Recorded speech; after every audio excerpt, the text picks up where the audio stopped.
Manifestation రిజల్ట్స్ని 100% పొందాలని అనుకుంటున్నారా? Manifest చేస్తున్నాం కానీ రిజల్ట్ లేట్గా వస్తుంది అని అనిపిస్తుందా? అయితే ఈ మేనిఫెస్టేషన్ వెనుక ఉన్న సైన్స్ గురించి ఇప్పుడు తెలుసుకుందాం. మనం ఏదైనా బ్రెయిన్కి రిపీటెడ్గా ఒకే ఆలోచన ఇచ్చినప్పుడు బ్రెయిన్ దానిపైనే వర్క్ చేస్తుంది.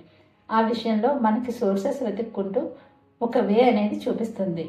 ఉదాహరణకు ఒక వ్యక్తి జాబ్ కోసం వెతుక్కుంటున్నాడు అనుకుందాం. అతను పేపర్ చూసినా, ఏదైనా ప్రకటన చూసినా, ఎవరి గురించి ఎవరైనా మాట్లాడుకుంటున్నా ఆ జాబ్ అవకాశాలు మాత్రమే ఆయనకు కనిపిస్తాయి. అంటే అదే బ్రెయిన్ తీసుకుంటుంది. కాబట్టి మేనిఫెస్టేషన్ వెనుక ఉన్న సైన్స్ ఇదే. మనం ఏదైనా ఎక్కువగా దేని గురించి రిపీటెడ్గా ఆలోచిస్తూ ఉంటామో, దేనిపైన ఫోకస్ చేస్తూ ఉంటామో దానిపైనే మనకు ఐడియాస్ వస్తుంటాయి, ముందుకు వెళ్తూ ఉంటాము. కాబట్టి మేనిఫెస్టేషన్ అనేది మనకి గోల్ రీచ్ అవ్వడానికి చాలా ముఖ్యమైన సోర్స్ అనమాట అండి. కాబట్టి మన ఫోకస్ ఎప్పుడు ఎక్కడ ఉందో చెక్ చేసుకుందామా? ఇది తెలుసుకోవాలి అంటే ఫోకస్ అని టైప్ చేయండి, నాకు పర్సనల్గా DM చేయండి. Thank you.